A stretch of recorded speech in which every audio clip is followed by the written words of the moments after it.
I have this work behind me. It's called Spring Flowers, and I did a whole series of flowers. I've actually ended it, and I'm starting some new series. But this one was really kind of close to my heart because my mom passed away a couple years ago, and she loved flowers. So that's why I did the series of flowers. And I used a lot of texture in this, and I also put the flowers that she really liked in it. I hope they feel happy and sad, and that like the pale blue in the back, that it gives them a good impression of what flowers can do for you, for your personality, and for your mood and whatnot. I'm going to start doing a series. Actually, I've started a little bit of abstracts. So they're going to be a lot of expressionism. They're going to be on big canvases. So they're going to be bold colors and a lot of mark making, which is scratching with lines. As a little kid, my mom put me in private classes from the time I was like 6 or 7 years old, and then through high school and then college, I went to Sinclair and Wright State and continued with art after that. And I left the field for about 30 years, and I worked in the technical field. And then I got back into art about 7 years ago, and I kind of started where I left off 30 years ago.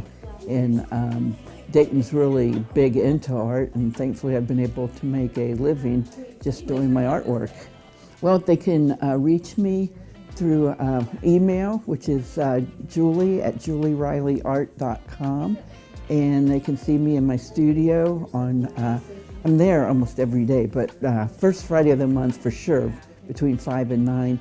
And then I'm there Saturdays and Sundays, and they can email or phone me at 937-671-6212 and set up an appointment and come out. And if they just want to look around, that's fine, or talk, whatever, they can do that. All of my social sites are Julie Riley Art, and my website is julierileyart.com. Yeah, so I have here Honey Pot and Infinity. These are both two pieces from my Bird and Pearl series, where I'm kind of combining a natural, organic forms and also kind of like this human object of luxury. My inspiration was kind of unexpected. I had this pearl-themed show that I was a part of, and I didn't end up winning the contest, but it kind of brought forth this whole series, which I'm grateful for. And originally I was going to do French bulldogs and pearls because I'm a Frenchie fan myself, but I decided that birds and pearls go really well together. I kind of used this like black velvety paint to make this kind of luxurious feeling, so I'm continuing this body of work. You know, kind of grew up with my neighbor and my sisters doing it, and then as I got older, I actually got into graphic design and went to school for Bachelor of Fine Arts at University of Dayton, and now I am a graphic designer and an artist as well, and I have a studio at Front Street. So come out to First Fridays. We're all open and excited to see you. It's a great place to check out art and eat some food from food trucks. And my studio is in the Annex building across from the main building. I have brought a small series of paintings, part of a larger series, but these are called tidal. As in like the tides of the ocean. My artwork tends to be about natural systems, how things are cyclical, and also based in mathematics and geometry. So I'm a mixed media artist, and I use lots of different types of paper, wood. I use thread and sewing patterns a lot in my paintings. So these paintings started as a watercolor painting, and then I applied different types of paper over it, mostly sewing patterns in different fashions, and then I sewed right onto the paper itself, through the paper. I studied art at the Art Academy of Cincinnati, and I have a degree in sculpture from that college.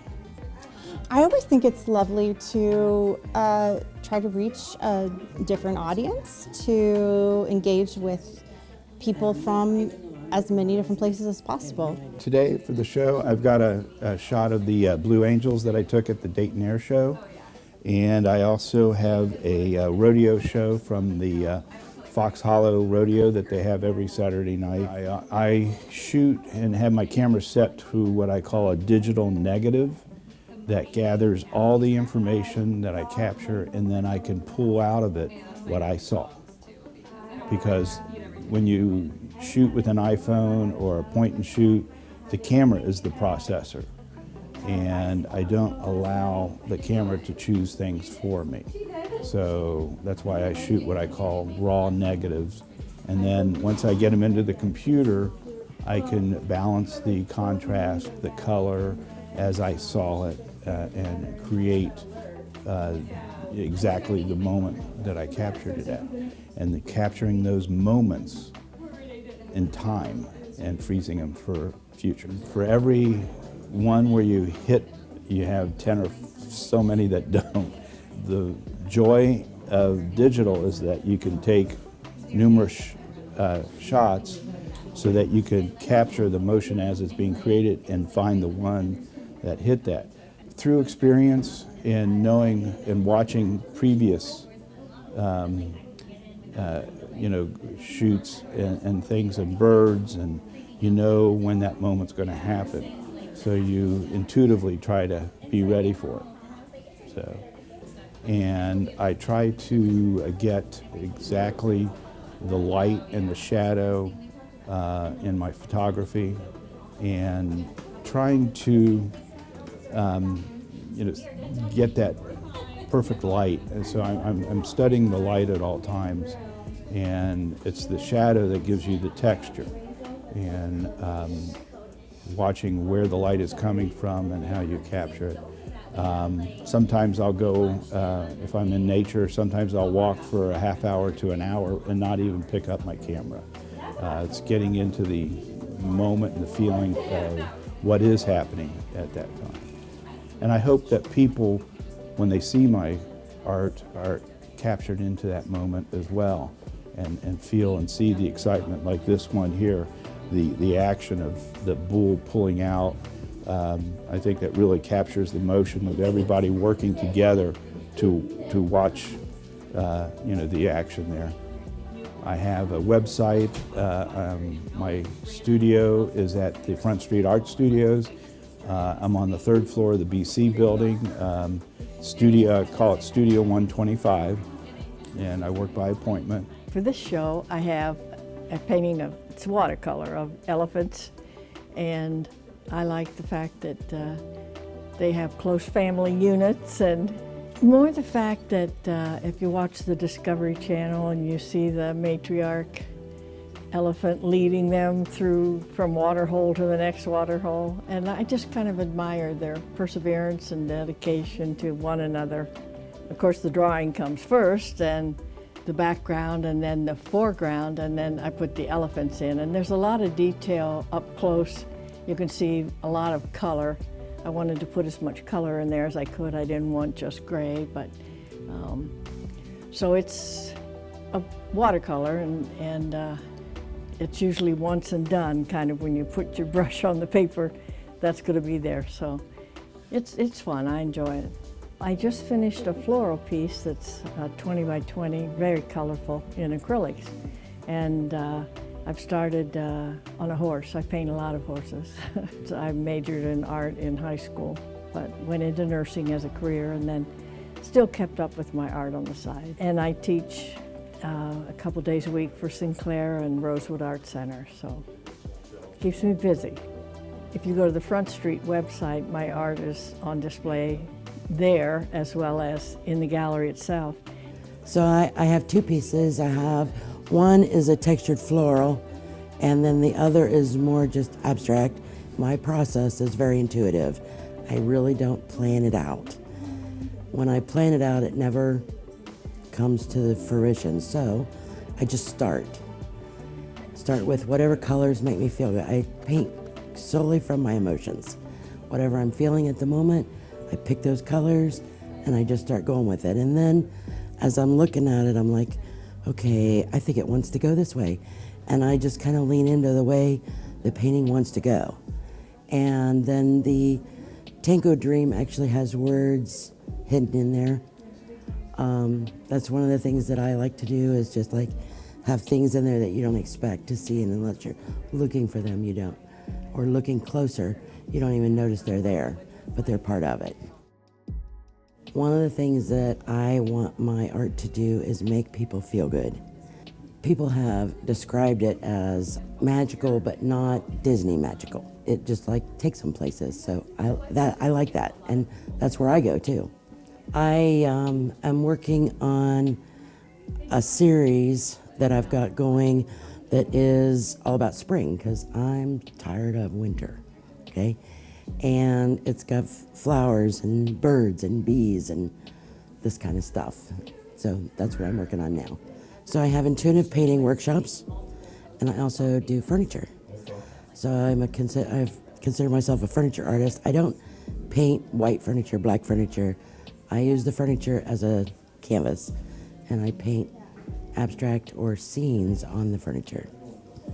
I did not go to art school, but about 30 years ago I started painting, and it's just evolved since then. And almost 2 years ago, I found Front Street. I'm doing art now that I would have never done if I hadn't gone there. What I didn't know I was gonna get, which is the biggest bonus, is the community and the encouragement and the sharing of knowledge and just the whole thing. You know, it's in a old industrial complex. It's 60 years, I believe 60 years old this year, where there's been musicians and artists there. It's 3 industrial buildings, and it's just a great place to come down on first Fridays, 5 p.m. until 9 o'clock to view art. You can see artists working in their studios, galleries. There's a lot of vintage stores there now, and it's just a really nice place to be able to view art. Oh, we got such good feedback last year. One thing that happened that we really liked is we actually had people from Springboro come to Front Street on First Fridays. So I think I would ask people when they come in where they were from, and I know we had at least 6 couples came into my studio who had seen the show. So that's really good for Front Street, because it's, you know, downtown, and it's hard to get people from the suburbs into Front Street.